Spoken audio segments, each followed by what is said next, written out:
विद्यावान गुणी अति चातुर, राम काज करिबे को आतुर, प्रभु चरित्र सुनबे को रशिया, राम लखन सीता मन बसिया. बरोबर आहे.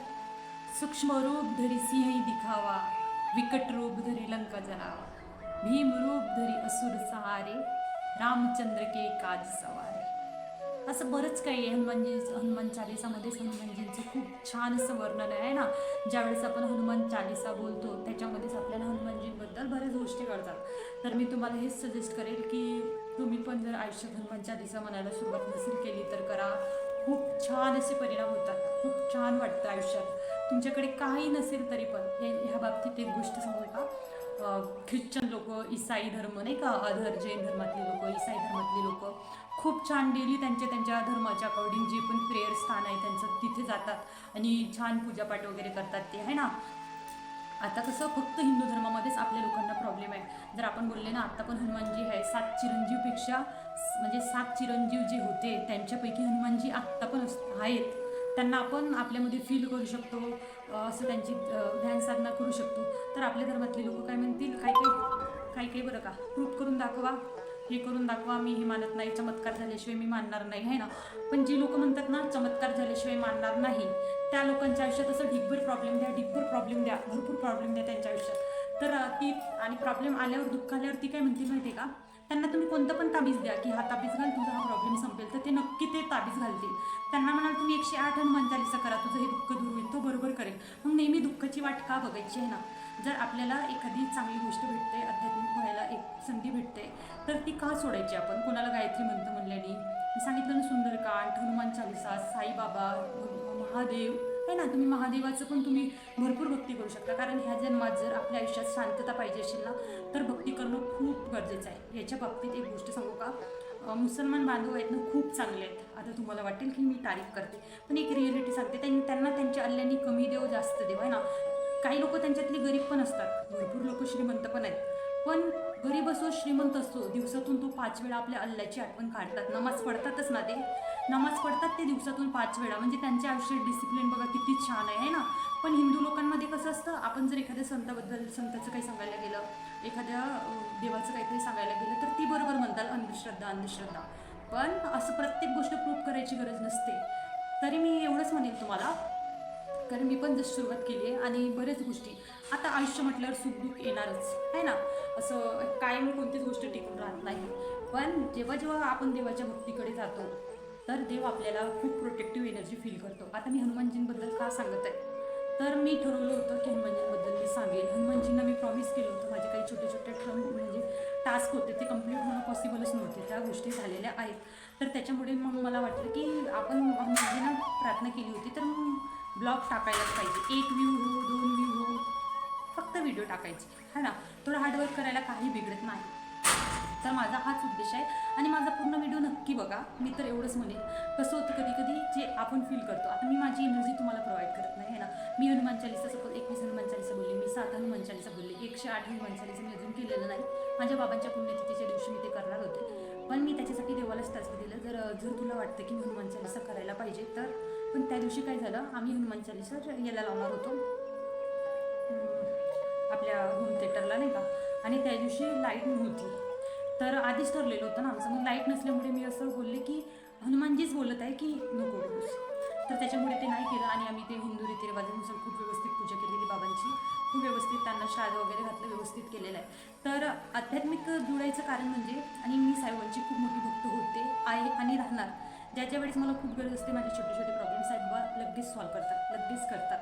आणि मी ते आता प्रूफ करून दाखवू शकत नाही तुम्हाला की हे बघा साईबाबा आहे. पण तुम्ही ज्याला पण मानता ना, ते तुमच्या पाठीशी असतात.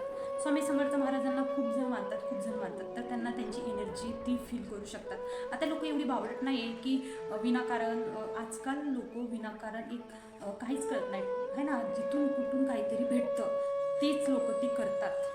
तर ज्या वेळेस तुम्ही भक्ती करायला लागाल ना, जसं माहिती आहे का, फिरायला जाणं, मॉडर्न आयुष्य जगणं, डेटिंग, ह्या गोष्टी खूप सोप्या आहेत आहे ना, करायला काहीच वाटत नाही. पण जेव्हा त्याची शिक्षा भेटते ना आपल्याला, जेव्हा आपला ब्रेकअप होतो आहे ना, त्यावेळेस आपल्याला कळतं की आपण कुठे काय माती खाल्लं.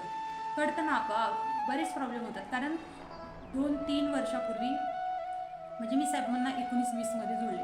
त्याच्या आधी मी बिलकुल आध्यात्मिक नव्हते. प्रॉब्लेम यायची, खूप मोठी मोठी प्रॉब्लेम यायची आणि ती फेस करायची हिंमत पण नसायची माझ्यामध्ये, माहिती आहे का. पण ज्या वेळेस मी फर्स्ट टाईम साईबाबांना असे म्हणजे शरणागती गेली, मी त्यांच्या पूर्ण सरेंडर झाले. आतापर्यंत माझ्या आयुष्यातले काही काही डिसिजन मी सोडून देते. खूप जण म्हणतात मी बावळट आहे, असं मला असं रिवोट करता येत नाही, बदला घ्यायला पाहिजे एखाद्या गोष्टीचा. एखाद्याने आपल्यासोबत वाईट केलं तर आपण पण त्याच्यासोबत वाईट वागलं पाहिजे. तर काहीच दुसऱ्याशी वाईट वागून काहीच फायदा नाही, उलट आपले कर्म खराब होतात. खरं सांग, आपले कर्म खराब करायचे नाही. देवाने खूप छान आयुष्य दिले, खूप सुंदर आयुष्य दिले आणि ते जगणं सोडून बदला घेणं, दुसऱ्याला तुच्छ लेखणं, दुसऱ्याला कमी लेखणं, त्याचा अपमान करणं. त्याचं एक लेटेस्ट उदाहरण सांगते. माझं जस्ट जे ऑफिस मी स्विच केलं त्या ऑफिसमधली स्टोरी सांगते.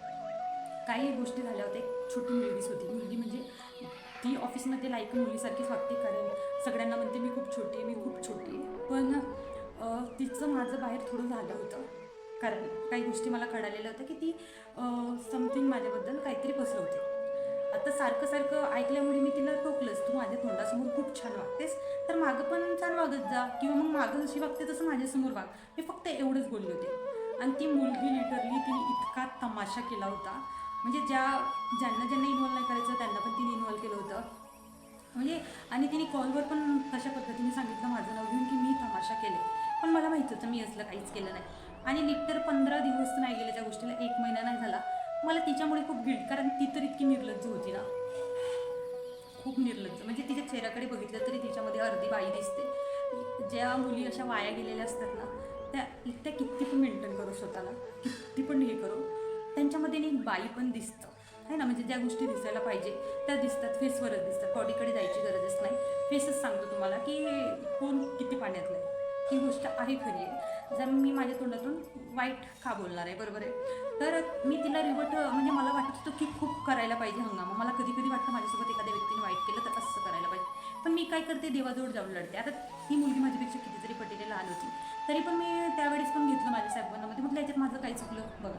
ती लोक माझी चर्चा करतात, ती माझ्याबद्दल बोलतात, माझ्यासोबत काहीतरी चांगले होते, मी चांगलं काम करते, समोरून परफॉर्मन्स माझा चांगला आहे म्हणून मला शाबासकी भेटलं जाते. तर यांना जळायचं काही हे नव्हतं ना, बरोबर आहे. यांना पाहिजे शॉर्टकट. हां, शॉर्टकट पाहिजे यांना, ह्याच्यात यांना शॉर्टकट पाहिजे, शॉर्टकटमध्येच यांना शाबासकी पाहिजे, आवड पण यांनाच पाहिजे. तरी पण म्हणजे देवाबद्दलच सांगते मी, हनुमानजी साईबाबा माझ्यासोबत कायमचे असतातच. तर तिची काय झाली, त्याच्यात मला काहीच करावं लागलं नाही. 1 महिन्यामध्ये तिचा पूर्ण तमाशा पूर्ण ऑफिसमध्ये माहीत झाला. तिचा काहीतरी बॉयफ्रेंडचा इश्यू झाला होता. ती आणि तिची त्याची अजून एक दुसरी गर्लफ्रेंड, अशा दोघी मिळून त्याच्या घरी जाऊन तमाशा केला. त्या तमाशामध्ये काही पण होऊ शकत होतं, काही पण. पण बघा ना, तिला थोडा वेळ शांतता भेटली असेल त्या गोष्टीचा, की जसेच तसे केलं म्हणून. पण सांगा, जसेच तसे कधीच करायचं नसतं, जाऊ द्यायच्या असतात गोष्टी. हा ना. मग आणि ती गोष्ट मला कळली तर म्हटलं भगवानजी वा, मी देवाला इतकं पण थोडे ना माझं चांगलं, म्हणजे मी देवाला बोलले, देवा इतक्या लवकर, मी असं बोलते, देवा इतक्या लवकर. आणि अजून एक मॅटर होता माझा, त्याच्यामध्ये मी खूप कन्फ्यूज होते. आणि देव असं काही गोष्टी घडून आणतो ना, ते आपलं क्लिअरच करून घेतो. आता त्याच्यामध्ये थोडंफार लॉस तर होणारच आहे, आपलं कमी जास्त होणार, आपलं मन दुखणार आहे, आपल्या भावना दुखणार आहे, कुठे फार पैशाचा लॉस होणार, कुठे काहीतरी होणारच आहे ना. आता जसं आपल्याला आता PGमध्ये मुली राहतात किंवा रूम करून राहतात, मुली 1 BHK 3 BHK. आता 2 BHK मध्ये माझी फ्रेंड राहत होती ती. तर काय झालं, दोघींचा खूप एकमेकांवर विश्वास होता, पण त्या दोघींचा विश्वास, ती दुसरी खूप खतरनाक होती. तर तिचा विश्वास तुटायसाठी नाही का देवानी काय केलं, असं काहीतरी घडून आणलं की त्या दोघींना लांब करायचं होतं. कारण ती एक खूप चांगली होती आणि एक खूप डेंजर होती. ती जी डेंजर होती ना, तिने काय केलं, जी खूप चांगली होती ती गावाला गेली होती. तर तिची जी एंगेजमेंट झाली होती, तिच्या हजबंडने तिला जो ड्रेस दिला होता ना, तर ती दुसरीने गायब केला होता. तर बघा, ड्रेसच गायब झाला 1,500-2 हजाराचा. मे बी कधी कधी 1.5-2 लाख किंवा अख्खा आयुष्याचा पण लॉस होऊ शकतो, आहे ना. तर छोटे छोटे लॉसेस होतात. जर तुम्ही देवाच्या सानिध्यात गेले आणि तुम्हाला लगेच शिक्षा भेटेल. मला तर लगेच शिक्षा भेटतात. म्हणजे सांगायचं, मी बोरिंग करणार नाही तुम्हाला, माझी नम्र विनंती आहे. मी जास्त पूजापाठ करत नाही, पण मी खूप मानते देवाला, खूप मानते, मनातून मानते. तर तुम्ही मानाच असं म्हणणार नाही, तुमची इच्छा. तर माझ्या ह्या 2 हनुमानजीमार्फत सांगणाऱ्या हनुमानजींची स्टोरी आणि त्यांच्या मार्फत ज्या काही मी गोष्टी सांगितल्या त्या तुम्हाला कशा वाटल्या. आणि मी माझा एक व्हिडिओ बनवलेला आहे, त्याच्यामध्ये मी एका लेडीजला काउन्सिलिंग केलेली आहे, पण मी तो रेकॉर्ड अर्धाच केलेला आहे. तो पूर्ण करेन त्यावेळेस मी तुम्हाला तो पूर्ण ब्लॉग टाकेल. तर ती माझी फर्स्ट काउन्सिलिंग होती आणि त्याचं मला पेमेंट पण आलेलं आहे. तर सगळं साहेबांची कृपा आहे ना. तर खूप जास्त पेमेंट आलेलं नाही आहे, एकदम नॉर्मल. त्यांना मी 1-1.5 तास दिला होता, ते घरी आले होते. त्यांना मी काउन्सिलिंग केलं, बऱ्याच गोष्टी एक्सप्लेन करून सांगितल्या आणि त्याचे मला चार्जेस भेटले. तर मी पण खूप खुश आहे. म्हणून म्हणते छान राहा, बदला बिदला घ्यायचा नाही, विषय सोडून द्यायचा असतो. जिथं आपलं जुळत नसेल तिथे राहायचं नाही, लांब राहायचं. तर भेटूया नेक्स्ट व्हिडिओमध्ये. ओम साईराम, ओम साईराम, जय श्रीराम.